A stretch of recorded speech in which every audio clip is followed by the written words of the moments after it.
ieu mah ieu Siti Rubayatul Adawiyah talar doana sakali deui ilahi makana nasibi minad dunya fatihi lil kafirin wa makana nasibi minan uqba fatihi lil mu'minin fala uridu minad dunya illa zikraka wala minal uqba illa ru'yatak tah eta ya arhamar kedatang ka imah talarnya babacanya pihartieuna na ieu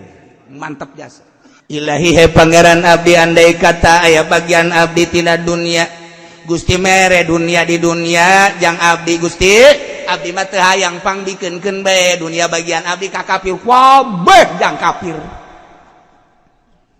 lamun aya bagian abdi di akhirat ganjaran abdi mah teu hayang ganjaran fatilil mukminin ganjaran abdi bikeun ka mukminin kabeh abdi mah dunia di dunia teu hayang pangbikeunkeun ka kafir ganjaran di akhirat mun deuk dibere teh mah abdi mah teu hayang bikeun kanu hayangeun ka mukminin abdi mah teu hayang dunia teh hayang ganjaran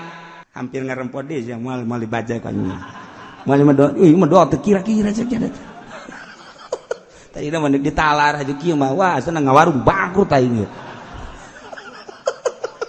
Fala uridu minad dunya abi mah teu ngarepkeun tina dunya ila zikraka kecuali eling ka Gusti abdi mah di dunia cukup bae rindu ka Gusti eling ka Gusti zikir ka Gusti geus sakitu abdi mah teu hayang dunia saeutik-eutik acan bikeun ka kafir kabeh sebab dunia mah ngajauhkeun diri abdi ka Gusti sebab dunia mawa poho ka Gusti sebab dunia mawa cilaka jaga di akhirat mani bikeun ka kafir tanggung cilaka nya mah baitulah biat teu kira-kira tah doa masyaallah lamun abdi bakal dibere ganjaran abdi teu perlu ganjaran Gusti bikeun ka mukminin nu hayang ganjaran teu hayang saeutik-eutik acan hayang naon atuh cak Gusti Allah abdi mah di dunia hayang inget bae ka Gusti hayang zikir bae ka Gusti di akhirat abdi mah teu hayang naon hayang neuleuh doa ka Gusti geus sakitu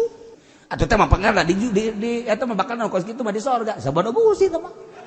Gusti teh mah di sorga bae tuh mangga teh mah nu kos kitu mah malah di neraka mah ya tuh sabodo cak kitu teh geus kos kitu bae kula mah hayangna endek ditalar endek